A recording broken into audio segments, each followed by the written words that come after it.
Central City's Gerald Clayton. He was very active in sports. He was well-liked, good kid. Atkinson's Louis Tushla. He worked on the farm with his dad and his brothers and sisters and did the chores. Just a couple young rural Nebraska guys who joined the Navy in the late 1930s.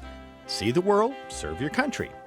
Both ended up on the USS Oklahoma, a battleship docked at Pearl Harbor on December 7, 1941.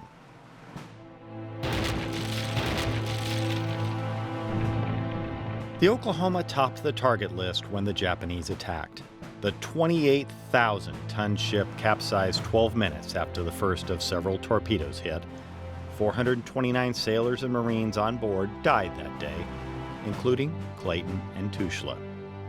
The ship briefly became their watery grave, but the wreckage blocked the harbor channel for other ships, so it was uprighted and salvaged. The still mostly unidentified and unidentifiable remains were recovered, eventually moved to mass graves at the National Memorial Cemetery of the Pacific. Unknowns. Until 2015, when the remains were disinterred and brought here, the Defense POW MIA Accounting Agency lab at Offutt Air Force Base, one of two locations in the country where this Department of Defense agency works to identify the more than 80,000 U.S. service members considered missing from World War II, Korea, Vietnam, and other conflicts. It is the science arm of detective work. We are an accredited forensic laboratory. Here's how it happens. Out of respect, we're shooting this so you don't see the bones of the missing service members being identified inside this lab. It starts far away from here, with field research at a crash site in Europe or Asia, or, like the USS Oklahoma, recovery of remains from unmarked graves. To the lab, where 50 staffers take over, mostly forensic anthropologists, but dental experts, data scientists, historians, and others, almost all with advanced degrees. Bones are spread out on tables, similar to what you see with this teaching skeleton. Some nearly intact, some just fragments. So right now what I'm taking is I'm laying out all the bones from a disinterment, and then I'm looking to see if I can fit the pieces of the bone back together. And in this case, there are no duplicated or overlapping bones. However, there are some differences in the skeleton that suggest that this is actually more than one person. For instance, the left leg is, in general, much shorter than the right leg.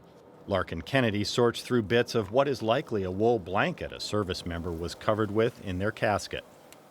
In order to make sure that there's no small pieces of evidence or small teeth or anything like that that might be something we want associated with an individual. So we have to pick through all of that.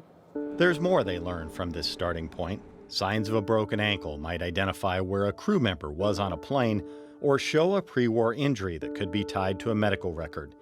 Deterioration of certain bones show age. When possible, DNA compared to a living relative becomes a powerful tool. In a histology lab, small samples of bone are examined to see if it's human or animal. Sometimes the two are mixed together in the field. This helps the search process, helps determine what bone to send for DNA testing. And a material evidence lab where items found at a site or in a casket are examined, things like shoes, buttons, zippers, coins. Some cases are easier. For example, a small plane crash scene with intact skeletons and extra evidence. The USS Oklahoma was different. Work began with bones of 388 unidentified sailors and Marines mixed up in more than 60 caskets.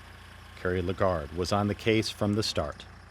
There were almost 13,000 bones that were inventoried as part of this process. And when the project started, it was the primary thing being done in this laboratory. And so every table had Oklahoma skeletal remains. Welcome to the Defense POW MIA Accounting Agency ceremony. After more than 5 years, the Offutt Lab is on track to identify more than 90% of the men who died on the USS Oklahoma. I would like to take this time to welcome the family members of the USS Oklahoma sailors and Marines who are present with us today. They are the families of Fireman First Class Louis James Tushla, and storekeeper second class Gerald Lee Clayton. As identification happens, remains of these mostly young men return to hometown cemeteries or back to Hawaii for burial, with a marker, a name, and those scientist detectives who made it happen watching. It's like a closure. It's like we're representing our family who waited so long for word of him, and it's like a closure now. I have a son in the military, and he's been to Iraq and Afghanistan. You know, if something terrible would have happened, you want their remains brought back home. And I appreciate everything that's been done to get to this point. You know, it's almost 80 years, so that's unbelievable. It's our nation's greatest promise to those who serve and their families, to say you have put your life on the line by stepping into those boots, and we are here for you, and we will come and find you no matter how long it takes, no matter how hard it is, and we will bring you home.